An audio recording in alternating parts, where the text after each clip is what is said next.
اللهم صل على سيدنا محمد وعلى آل سيدنا محمد. أعوذ بالله من الشيطان الرجيم. بسم الله الرحمن الرحيم. الحمد لله رب العالمين، والصلاة والسلام على سيد المرسلين وعلى آله وصحبه أجمعين. رب اشرح لي صدري ويسر لي أمري واحلل عقدة من لساني يفقه قولي. سبحانك لا علم لنا إلا ما علمتنا إنك أنت العليم الحكيم. ولا حول ولا قوة إلا بالله العلي العظيم. Kitab Minhajul Abidin, muka surat 9. Muka surat 9, baris yang ke-16 daripada atas. Muka surat 9, baris yang ke-16 daripada atas. Qala al-muallifu rahimahullahu ta'ala wa nafa'ana bi'ulumihi amin. Maka tatkala selesailah ia hamba daripada sekalian ini, daripada sekalian Aqabah yang 6. Maka tatkala selesailah ia hamba daripada sekalian ini, sekalian Aqabah yang 6. Aqabah ilmu, Aqabah taubah, Aqabah awaik, Aqabah awari, Aqabah bawais, dan yang ke-6 Aqabah qawadih.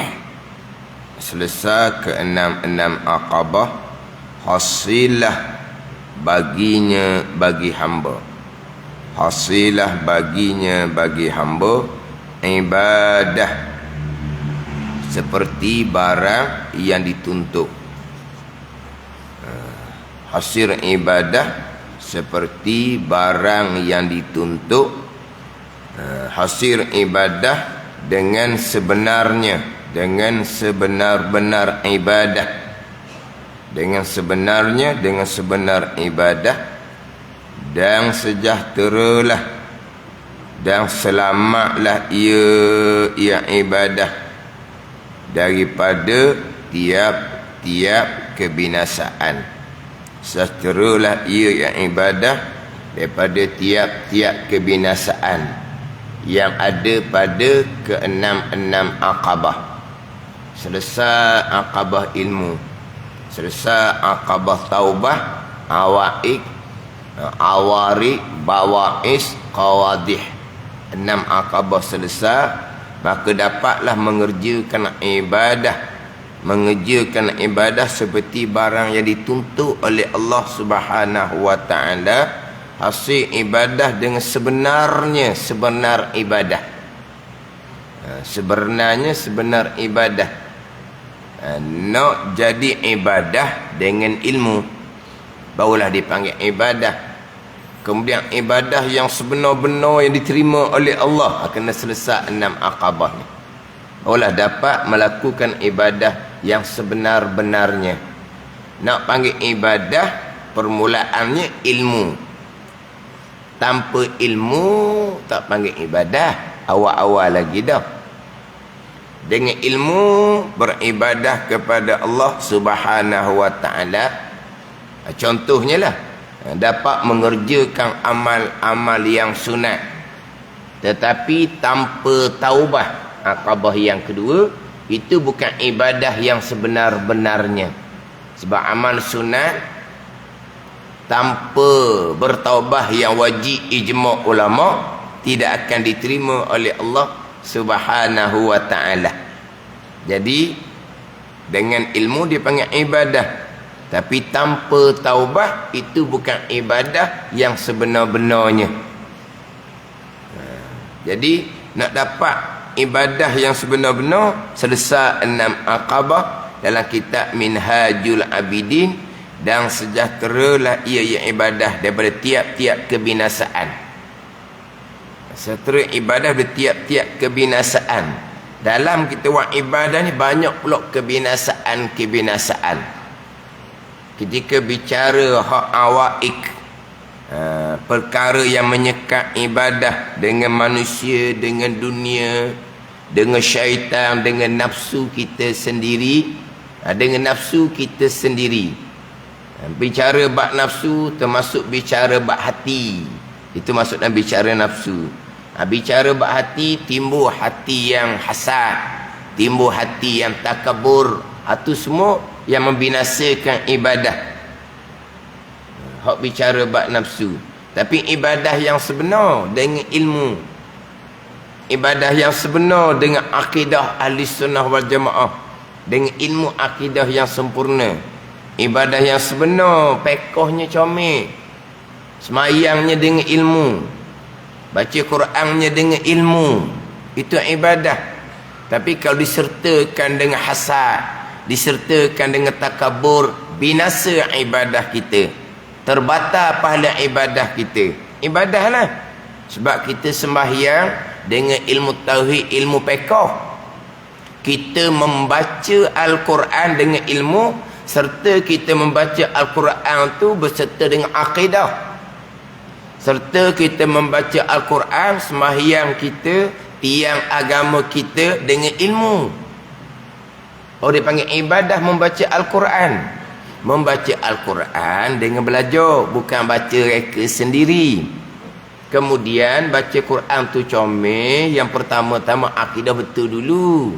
Akidah tak betul, baca Quran tu tak pakai wawa, tak terima wawa lagi, dah tak panggil ibadah pun. Kemudian akidah betul, semayang tiang agama tu, pekoh kena comel. Baca Al-Quran dengan ilmu, ibadah. Tapi hati ni nafsu kita, di antara bicara nafsu, hati kita ada takabur, ada hasad, itu semua akan membinasakan. Kemudian pergi kepada awarid, perkara-perkara yang mengganggu itu dalam ibadah. Itu kena sertakan dengan tawakul, sertakan dengan tafwid, sertakan dengan sabar, sertakan dengan redha. Itu semua adalah praktikal kepada akabah yang pertama, iaitu ilmu. Jadi dalam kitab Minhajul Abidin, akabah yang pertama, bonggok peringkat yang pertama ilmu. Naik pada akabah yang kedua, sampailah kepada akabah yang terakhir, akabatul hamdi wa syukri, yang terakhir akan bicara di bawah tu. Itu adalah praktikal daripada ilmu tu sendiri. Contoh, pergi kepada akabah yang kedua, taubah. Taubah tu balik pada ilmu. Ilmu fardu ain tasawuf, dia akan bicara berkaitan dengan taubah. Apa dia taubah? Apa dia syarat taubah? Apa dia rukun taubah? Tu. Untuk mula-mula sekali. Tapi kalau ilmu tidak ada, taubah pun tidak ada. Maka tak ada ilmu, tidak akan bicara. Akabah yang kedua sampai akabah yang ketujuh. Jadi pembicaraan akabah yang kedua sebagai tujuh, itu pergi kepada asasnya ilmu. Macam bicara awarid tadi, empat perkara yang melentang ke dalam amal ibadah. Hadapi dengan tawakul. Apa dia tawakul? Balik pada ilmu fardu ain tasawuf. Tafwid, balik pada ilmu fardu ain tasawuf. Sabar itu sifat kepujian, balik pada ilmu fardu ain tasawuf. Apa dia sabar? Manakah sabar yang wajib? Manakah sabar yang sunat? Dia ada bicara. Ada sabar yang wajib, ada sabar yang sunat. Kemudian sabar ni pula, sabar daripada mengerjakan, sabar pada ketika mengerjakan ketaatan, sabar pada meninggalkan kemaksiatan, sabar menghadapi musibah, ujian daripada Allah Subhanahu wa taala. Itu dibicara bab sabar tu. Jadi dalam mengerjakan ibadah yang wajib, sabar tu wajib. Mengerjakan ibadah yang sunat, sabar tu sunat. Sabar pada permulaan kita mengerjakan amal ibadah. Amal ibadah ni kena sabar. Amal ibadah yang sunat lah. Amal ibadah yang wajib tu kita sabar. Mengantuk macam mana pun kita sabar. Kita semayang fardu subuh. Hak tak ada sabar langsung tu tinggal subuh lah. Sebab apa? Pagi ni mengantuk sangat, letih sangat. Apa panggil apa? Tak tahan sabar lah tu. Kerana mengantuk dan letih, subuh pun tak semayang. Itu sabar yang wajib tu. Itu sabar yang wajib. Sabar ni apa sabar ni? Tahan tahan sabar ni menahan diri. Nah. Kita panggil apa? Gok senapah. Senapah dia kata. Makna sabar senapah je. Lepas daripada senapah tu kita pun gomo ke macam mana? Ada ni. Sabar, jangan berkelahi. Jangan bergaduh, sabar. Sabar senapah. Yang kita faham senapah tu sabar sekejap bukan. Tapi maknanya kalau di permulaan tu kita boleh sabar, boleh tahan insya-Allah. Lepas dah tu maknanya ingatlah sikit. Sebab tu Nabi kata as-sabru inda sadmatil ula. Sabar yang sebenarnya adalah ketika permulaan diuji tu. Ketika permulaan tu kita tak tahan tu. Di permulaan. Lepas tu Allah barulah sedar kita salahnya kita. Sekejap je kalau boleh sekejap tu insya-Allah nah. Sebab tu hak sabarnya ketika mula-mula kita menempuhi ujian. Ketika mula-mula tu kita boleh sabar, boleh tahan insya-Allah lah. Sebab tu waktu kita kata senapah. Mana apa ni? Sabar. Hak mula-mula tu. Jangan salah faham ni, bukan kata senapah, lepas senapah tu tak apalah, bukan. Hak kita terlucuk sabar tu di permulaan tu. Sabar kita terlucuk. Lepas tu kita menyesal. Badan ni. Sebab apa? Sebab di permulaan tu terlucuk. Apabila kita hilang sabar, berlakulah apa-apa, lepas tu kita sendiri pun menyesal. Kita sendiri pun menyedari Allah lah. Badan ni. Kenapa? Kenapa seumpama tu?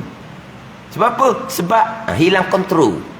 Mana tu? Di permulaan.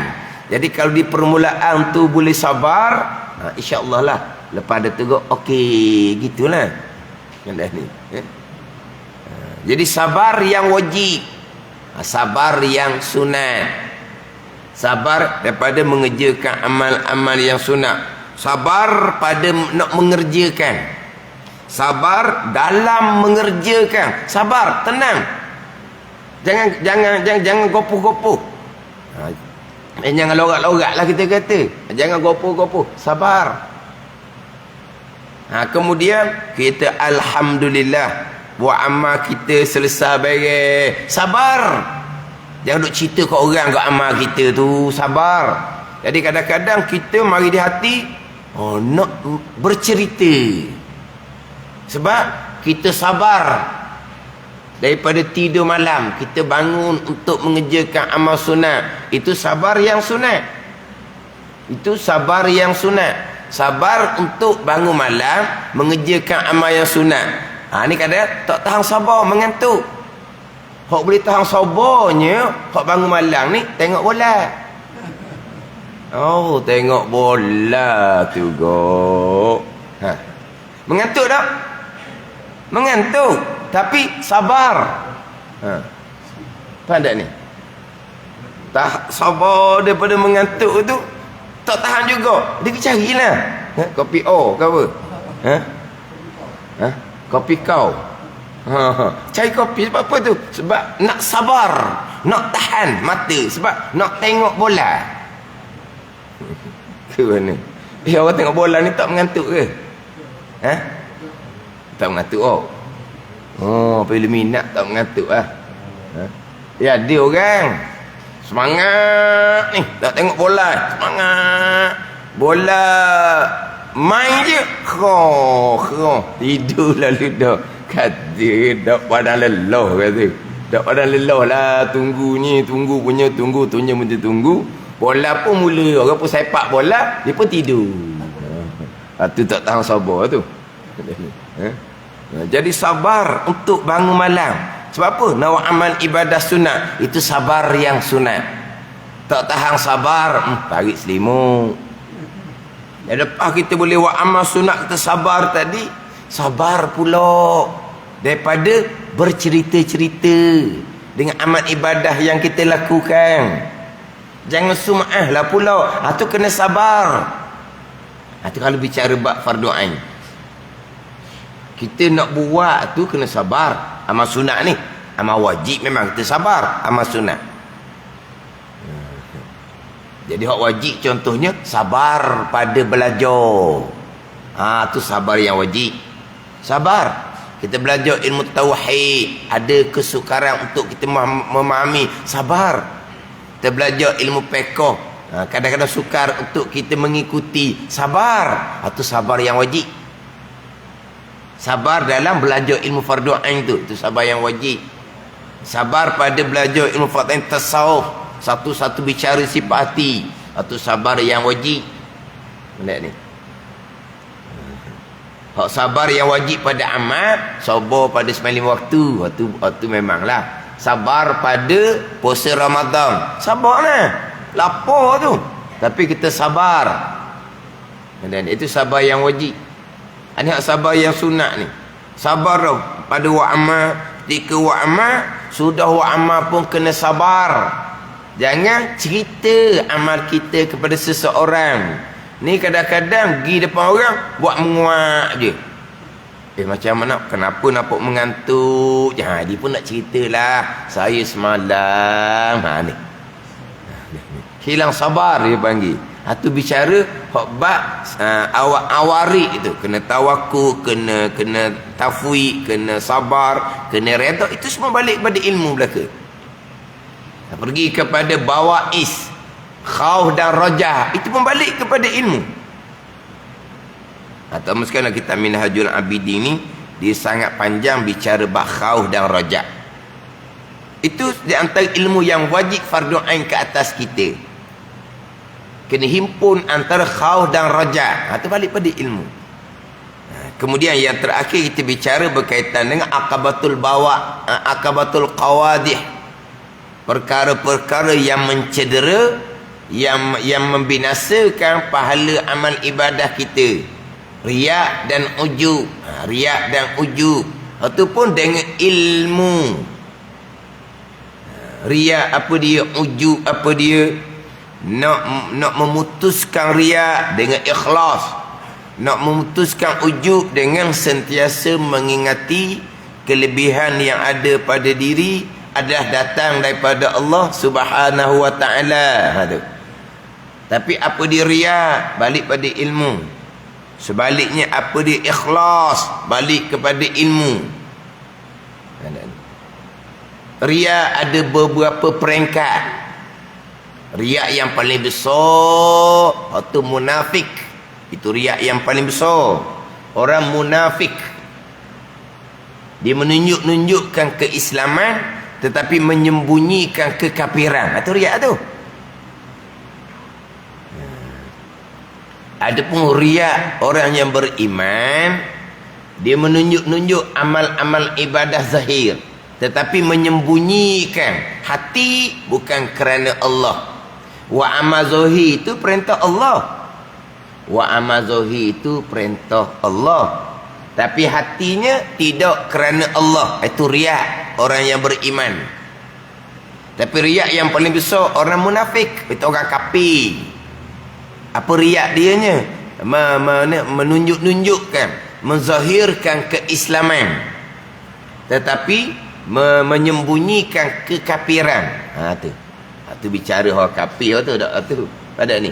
Bicara orang beriman, menunjukkan amal yang Allah perintah, Tetapi hati bukan kerana Allah yang memetah kita buat amal, bukan kerana Allah. Kerana nak selain daripada Allah.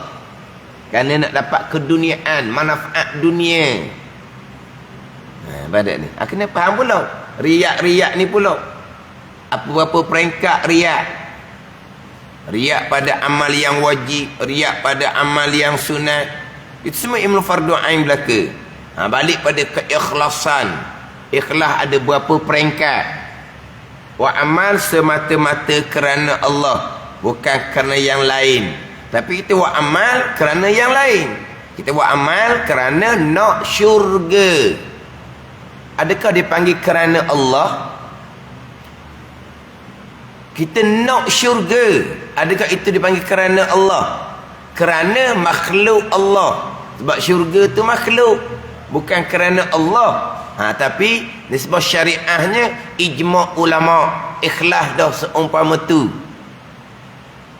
Tapi kalau kira halusi kerana Allah ke? Kerana nak balasan, nak upah. Kalau nak upah ni macam pekerja dengan majikan, bukan hamba dengan tuan.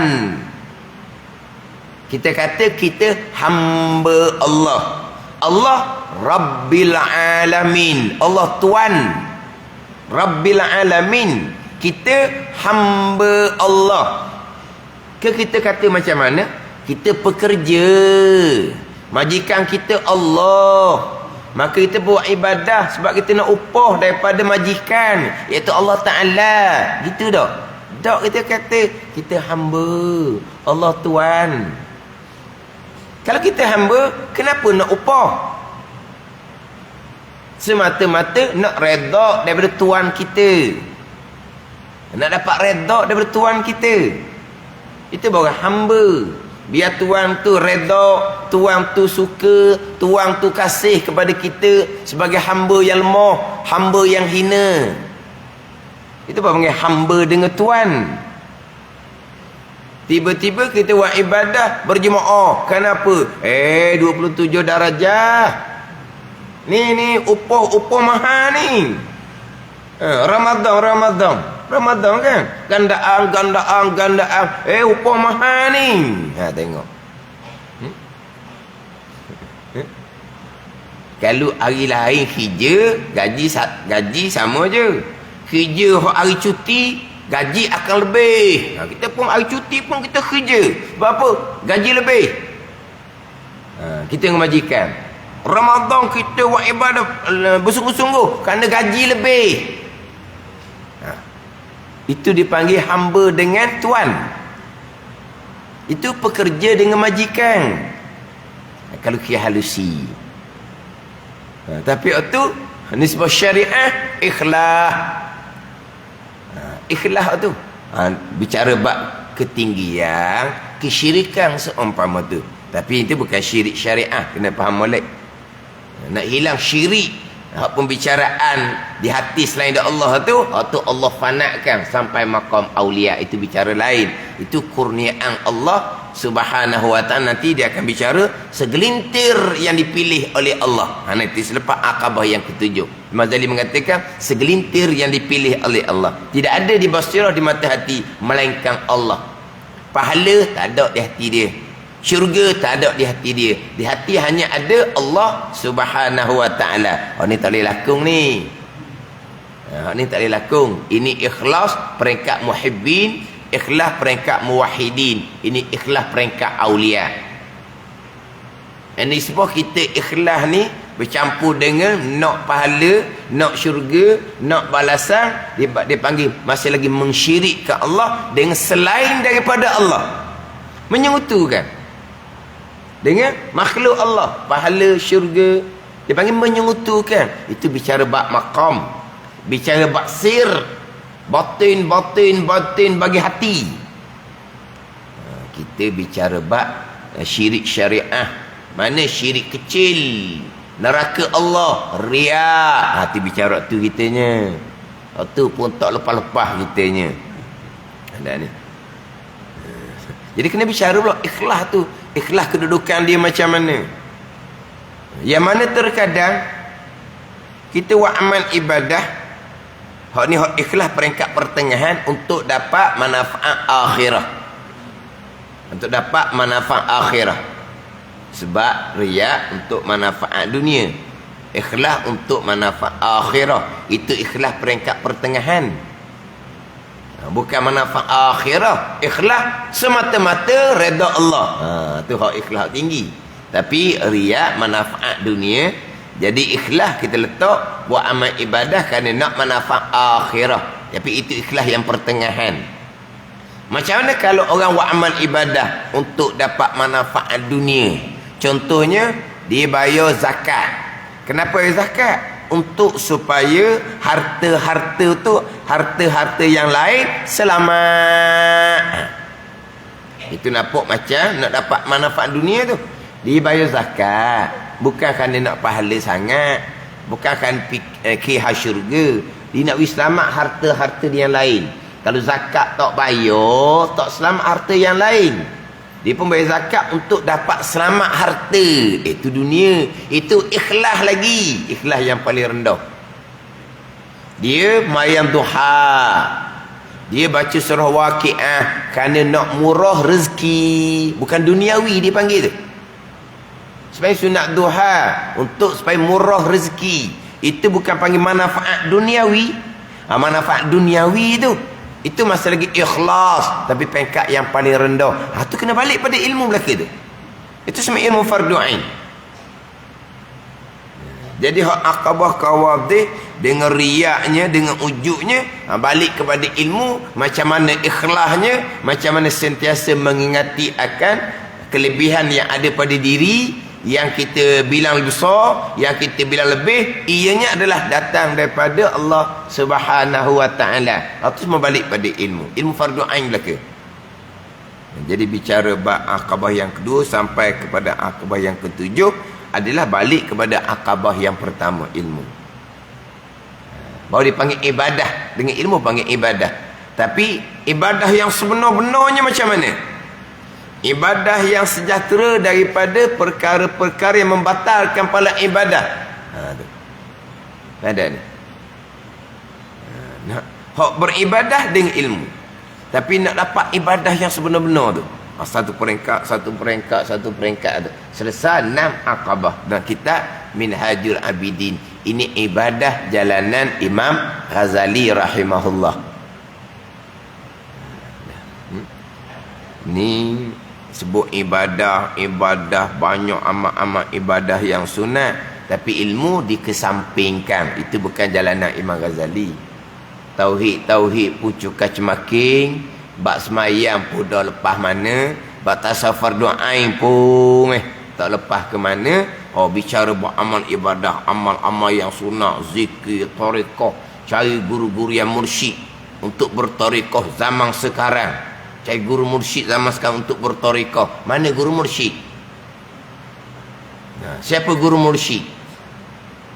Siapa yang meletak dia sebagai guru mursyid? Siapa? Memanglah masing-masing mengaku guru di mursyid. Hak jelas terpesong pun mereka mengata guru di mursyid. Yang mula-mula tidak jelas, nyata gurunya terpesong, asalnya kata mursyid juga. Yang nyata terpesongnya kemudian, asalnya dia panggil mursyid. Nak panggil Syekhul Tariqah yang mursyid. Siapa yang nilai dia tu mursyid? Kita yang mengikuti ni. Pada ni. Tu kena faham molek pula. Zaman sekarang ni kena beringat, bukan kata tariqah, ilmu syariah pun ngajar tauhid belaka. Tapi hak jalanan ahli sunnah jemaahnya macam mana, jalanan yang terpesongnya macam mana, mengaku sebenar belaka, mengaku akidah Al-Quran dan hadis Nabi belaka. Tapi yang sebenarnya hak mana, masing-masing mengaku dia sebenar. Ambillah kaedah sifat 20, sama-sama mengaku kaedah sifat 20. Tapi betul tak dengan akidah kaedah sifat 20? Mengaku ahli sunnah wal jamaah, junjung kaedah sifat 20.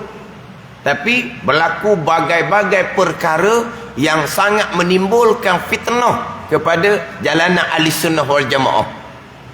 Sekarang ni kan orang ni akan sentiasa mencari untuk memburuk-burukkan hak mereka yang mengikuti kaedah sifat 20. Maka terselahlah bagai-bagai perkara yang panggil apa? Sekarang panggil apa? Bola tanggung. Ada bola tanggung? Bola tanggung tu bukan bola tau. Tu badminton tau. Hak panggil bola tanggung. Ke main bola pun ada kat bola tanggung. Hak kesilapan tu lah. Kesilapan penjaga gol. Dia tak panggil bola tanggung tau. Dia panggil apa? Bola free. Dah, hak mudah-mudah masuk gol tu. Hak salah keeper tu kan. Maka mudah masuk gol. Dia panggil bola apa? Bola free. Bukan. Maknanya nak sumbat gol ni leloh tak masuk-masuk. Punyalah nak sumbat, nak jaringkan gol tu kan. Apa? Berdohong. Tak ada berdohong. Berdohong. Tak masuk pun gol. Tiba-tiba keeper beri free je. Macam kita kata, ambil musepak ah. Tapi bukan gitu, keeper pun dia tersilap. Bukan diberi gitu, dia makan rasuah kalau dia beri gitu. Tu makan rasuah. Ni dok ni. Dia panggil bola free. Dia panggil bola free. Bola tanggung, badminton, bola tanggung. Tu bola silat orang ke apa? Doklah, punyalah nak jaringkan gol. Allah dah. Dia panggil apa?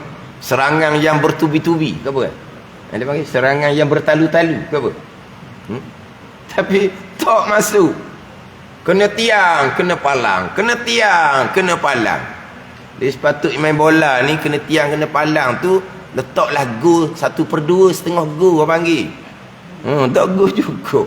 Bila 1/2 kena tiang boleh 1/2.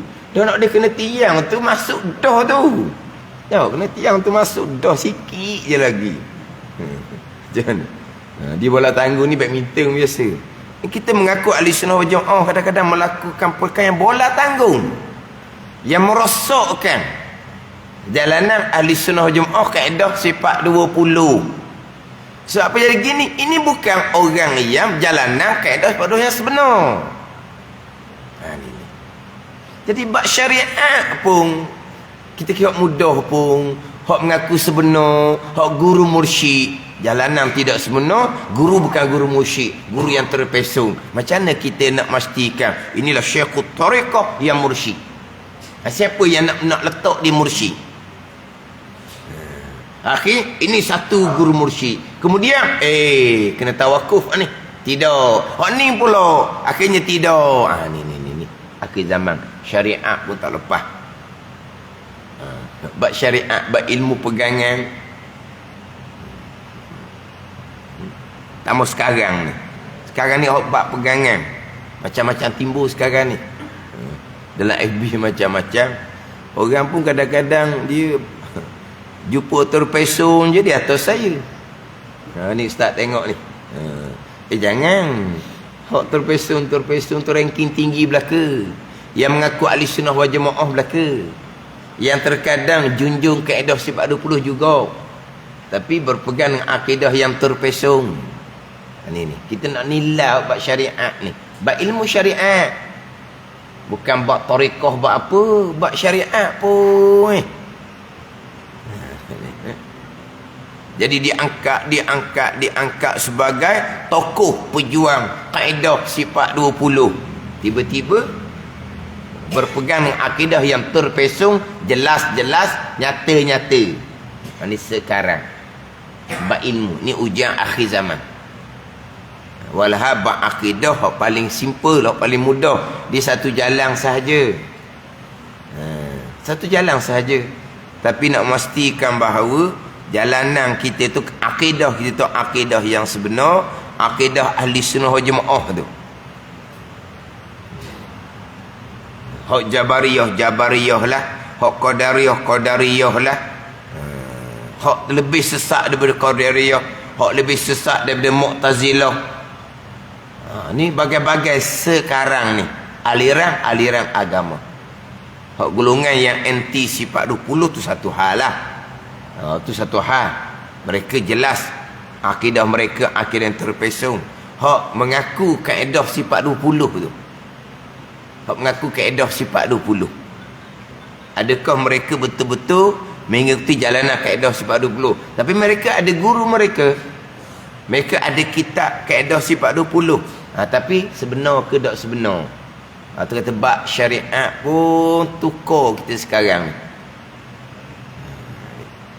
ni. Kita nak bicara bab syariat, bab fiqh, bab tasawuf, nak faham bab riya, nak faham bab ikhlas, nak faham bab ujub, nak faham berkaitan dengan ingat akan kurniaan Allah. Ni asas fardu ain, supaya kita beribadah dengan ibadah yang sebenar-benar ibadah, dengan ilmu beribadah dah kita. Tapi sebenar-benar ketidak ibadah kita. Nak dapat sebenar-benar ibadah, kena selesai daripada sekalian ini, sekalian akabah yang 6. Barulah sebenar-benar beribadah kepada Allah. Dengan ilmu beribadah. Tapi sebenar-benar dah ibadah, kena selesai 6 akabah. Hak ni jalanan Imam Ghazali. Tapi kalau bab pegangan tak selesai, akabah yang pertama tidak ada lagi. Bab pegangan tidak selesai, maknanya akabah yang pertama tak lepas akabah yang pertama. Tu tak panggil ibadah tu. Bab akidah, bab iman tu kalau tak selesai tak ada. Pertama sekali bab pegangan lah. Bab pegangan. Kadang-kadang yang belajar-belajar tu bukan orang-orang yang lemah ingatan, bukan orang yang IQ lemah, orang yang cerdik kadang-kadang. Tapi bicara bab akidah, bicara bab iman, pening kepala, bengong. Ada bengong di mana ni? Jadi pening bengong dia kata. Orang cerdik pandai, terutama bab qada tu lah. Cukup mudah bab qada ni, tapi pening bengong. Semua tu datang daripada qada dan qadar. Okey lah, okey je. Termasuk perkara jahat qada dan qadar. Pening saya, bengong saya. Taukah hak jahat, kufur, maksiat, qada qadar juga. Dia mula pening bengong. Walah pening bengong apa? Qada qadar sudahlah pegangan kita. Takkanlah Allah tak payah takkan gitulah. Dia pening bengong dia kata. Kita wajib berpegang. Kita ni ada pilihan dan perbuatan. Okeylah. Tapi pilihan dan perbuatan kita qada juga. Peninglah jadinya. Bengonglah. Wajib berpegang, saya ada pilihan. Wajib berpegang, saya ada usaha. Tapi pilihan saya qada. Usaha saya, gerak diam saya qada. Kalau pilihan saya qada, jadi tak ada sayanya, hakikinya tak ada lah. Sebenar-benar. Tapi kenapa pegang ada? Pening, bengong dia kata. Susah lalu kan. Macam mana? Dah sekarang ni kita wajib berpegang. Saya yang memilih. Ni mari masjid ni saya yang memilih, kemudian saya yang melangkah. Wajib berpegang tu. Kalau kita pilih, kita main masjid, tu syariat. Ada ni, kita memilih nak main masjid, boleh pahala dah. Kita melangkah main masjid, tiap-tiap langkahan pahala. Ada ni. Yang saya sebut tadi, pegangan. Kita wajib berpegang, saya yang memilih. Saya yang gerak diam, melangkah tu saya. Tu berpegang. Tapi hakikinya, pilihan tu saya ke tak? Qada. Kalau gitu tak ada pilihan. Pilihan Tuhan belaka. Tapi kenapa wajib berpegang? Kita ada pilihan dan perbuatan. Sebab ayat Quran sandar kepada kita. Iyyaka na'budu wa iyyaka nasta'in. Tapi hakikinya alhamdulillahi rabbil alamin. Allah Rabb, Allah Tuhan. Hak berlaku tu perbuatan Allah belaka. Tapi kenapa Allah sandar kepada kita? Memilih dan melakukan. Hakikinya hak perbuatan Allah. Jangan duk tanya. Sekarang tu sudahlah. Tu dia pening bengong tu. Wajib berpegang ada, hakikinya tak ada.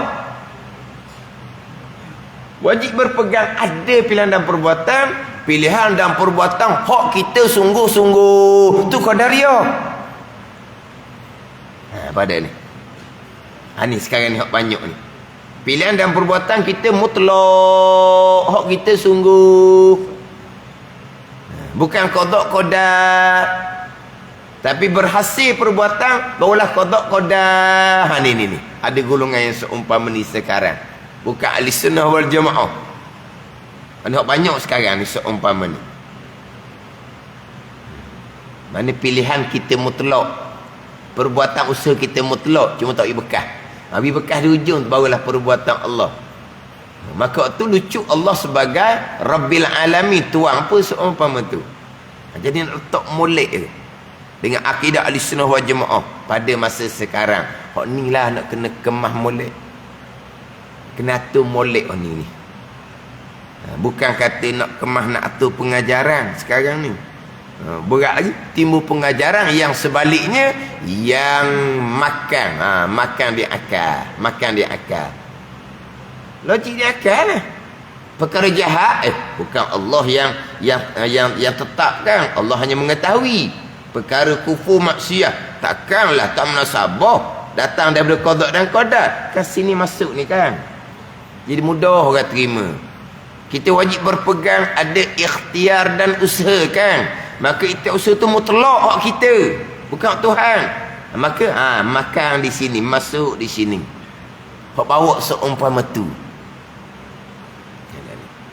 Jadi nak tekan molek hak akidah ahli sunnah jemaah hak kaedah sifat 20 tu. Tak ada sokongan mana.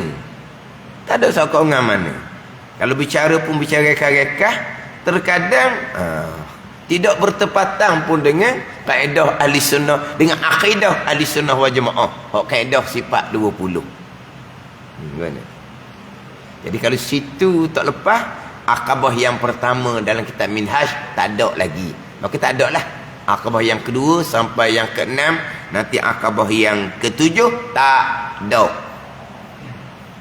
Kita orang duk majlis surah semua, duk dengar semua ni, alhamdulillah lah. Tapi anak cucu kita macam mana? Semayang tak tinggal. Kita orang Terengganu. Umum dia begitulah orang Terengganu ni. Tak ni, kau mana?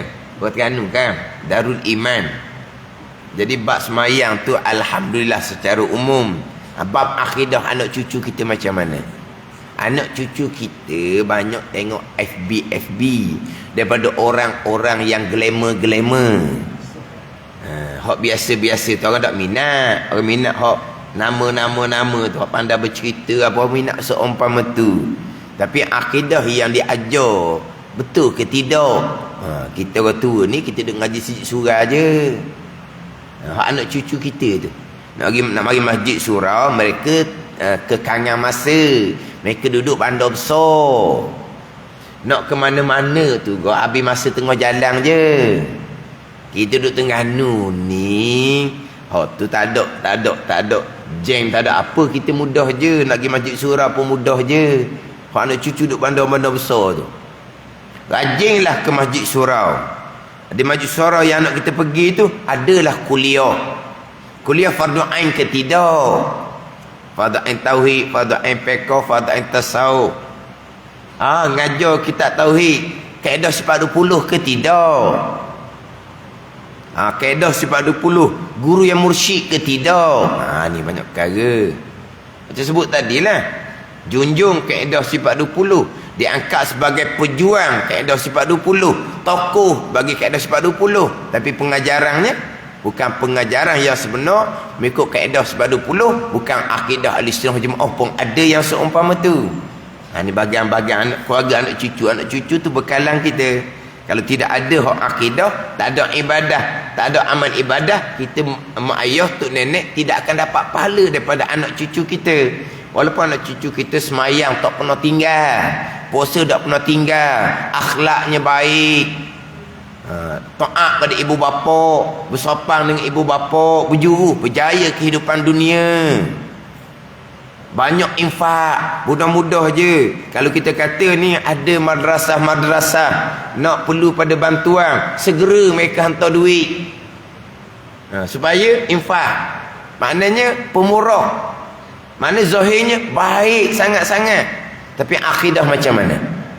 Itu ilmu yang pertama. Tak ada tu, tak ada.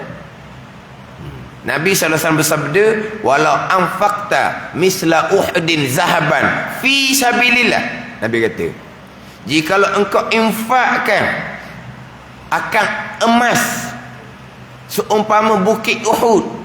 Bukit Uhud sama mana? Orang pergi Mekah. Mana Nabi kata seseorang yang infak nisbah emas sebesar bukit Uhud fi sabilillah, pada jalan Allah, tidak akan diterima oleh Allah sehinggalah mereka beriman dengan qada dan qadar Allah. Ingat baik. Tuhan tak akan terima walaupun infak itu seumpama emas sebesar bukit Uhud. Seumpama emas sebesar bukit Uhud tu berapa bilion tu? Kalau ia sungguh emas sebesar bukit Uhud, infak berapa bilion? Fi sabilillah, pada jalan agama Allah, tidak akan diterima sehinggalah engkau berpegang dengan qada dan qadar Allah Subhanahu wa taala. Hak rukun iman yang keenam. Ini bicara bab syariah. Nak bicara bab tarekah, bicara bab tinggi-tinggi, insah diri kok molek. Lepas tu mengaku mursyid, ni mursyid, syariat pun tak lepas, akidah pun tak lepas, pada sampai kota sahur pun tak tahu ke mana. Hak tu hak akabah yang pertama ilmu. Hak ni selesai ke enam akabah. Selesai ke enam akabah, hasillah baginya bagi hamba ibadah seperti bani tuntut dengan sebenar ibadah, dan sejahteralah ia ibadah dari tiap-tiap kebinasaan. Tiap-tiap akabah tu ada kebinasaan. Akabah yang terakhir kebinasaan riak dan ujub lah. Selamat. Dan tetapi menilik ia. Dan tetapi, bukan situ dah tetap dah.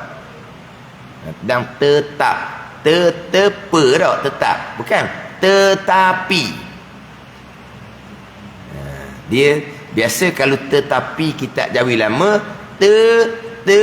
alif pe. Tetapi. Alif pe. Di sini ya pe ke tetepa tu dalam tu. Ya. Tiap, bukan. Tetapi. Dan tetapi menilik ia hamba, maka tiba-tiba ia tenggelam dalam laut nikmat daripada Allah Subhanahu wa taala, dan kurniaannya kurnia Allah, dan pemberian Allah daripada amat banyak barang yang diberi Allah taala atasnya bukan atasmu tu. Mana daripada bagai-bagai petulung dan taufik dan peliharaan dan bagai-bagai kekuatan dalam melakukan amal ibadah dan pelihara, dan takut ia hamba adalah ia jika ada daripadanya lalai bagi mensyukur akan dia akan segala nikmat, maka jatuh hamba dalam kufranin nikmat. Nak cerita pula bila selesai semua, maka tenggelam atas ketaatan kepada Allah. Itulah sebesar-besar nikmat daripada Allah Subhanahu wa taala yang wajib disyukuri pula. Dia pergi kepada akabah yang ketujuh, akabatul hamdi wasyukri. Selepas daripada hasillah bagi hamba tadi ibadah yang sebenar-benarnya, selepas selesai daripada 6 akabah yang dibina atas akabah yang pertama, iaitu akabah ilmu, baru dinamakan amal ibadah. Dan tetapi menilik ia, maka tiba-tiba ia tenggelam dalam laut nikmat daripada Allah Subhanahu wa taala. Wallahu a'lam. Bismillahirrahmanirrahim. Alhamdulillahirabbil alamin.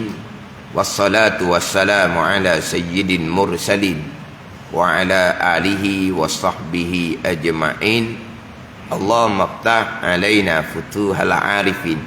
اللهم علمنا علم أكاديمين وفهمنا فهم السابقين وارزقنا رقى الطالبين. اللهم زدنا علما وألحقنا بالصالحين. وصلى الله على سيدنا محمد وعلى آله وصحبه وسلم والحمد لله رب العالمين.